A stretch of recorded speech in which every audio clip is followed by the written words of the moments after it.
ধর্মান্তর রোধ করার জন্য বা অন্য ধর্ম গ্রহণকে নিরুৎসাহিত করার জন্য শ্রীমদ্ ভগবদ্ গীতার একটি শ্লোকের ব্যবহার আমরা উল্লেখযোগ্যভাবে দেখতে পাই।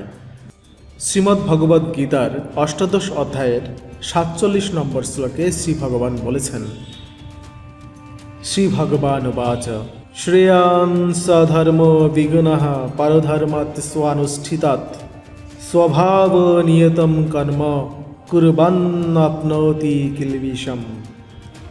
সরলার্থ হচ্ছে, শ্রী ভগবান বললেন, উত্তম রূপে অনুষ্ঠিত পরধর্ম অপেক্ষা সম্মুখ রূপে অনুষ্ঠিত স্বধর্ম শ্রেয়, কারণ স্বভাব অনুসারে কর্ম করলে পাপের ভাগী হয় না।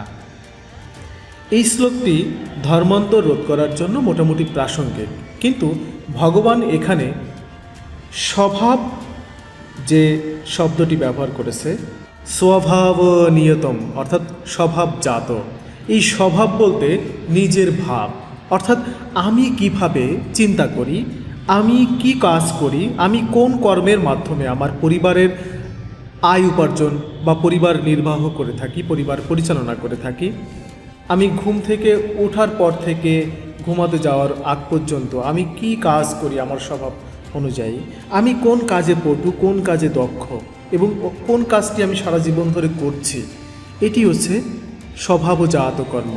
অর্থাৎ আমার বুদ্ধি, আমার চিন্তা, আমার চেতনা অনুযায়ী কোন কর্মটি আমার জন্য পারফেক্ট, আমি কোন কর্মটি করে স্বাচ্ছন্দ্য বোধ করি, কোন কর্মটি করে আমি আনন্দে থাকি। এই যে আমার জীবন, আমি আমার এই যে সামগ্রিক পরিমণ্ডল, এই পরিমণ্ডলে যে আমার কর্মকাণ্ড, এটি হচ্ছে আমার স্বভাবজাত কর্ম।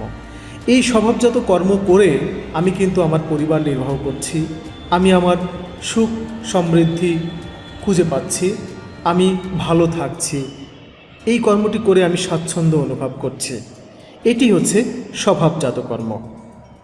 উত্তম রূপে অনুষ্ঠিত অন্য মানুষের যে কর্ম, অর্থাৎ অন্য একজন ব্যক্তি যে কর্ম করছে, সেই কর্ম অপেক্ষা আমার যে স্বভাবজাত কর্ম, সেটি কিন্তু উত্তম এবং এটাই করা উচিত, কারণ স্বভাব অনুসারে কর্ম করলে একজন মানুষ পাপের ভাগী হয় না।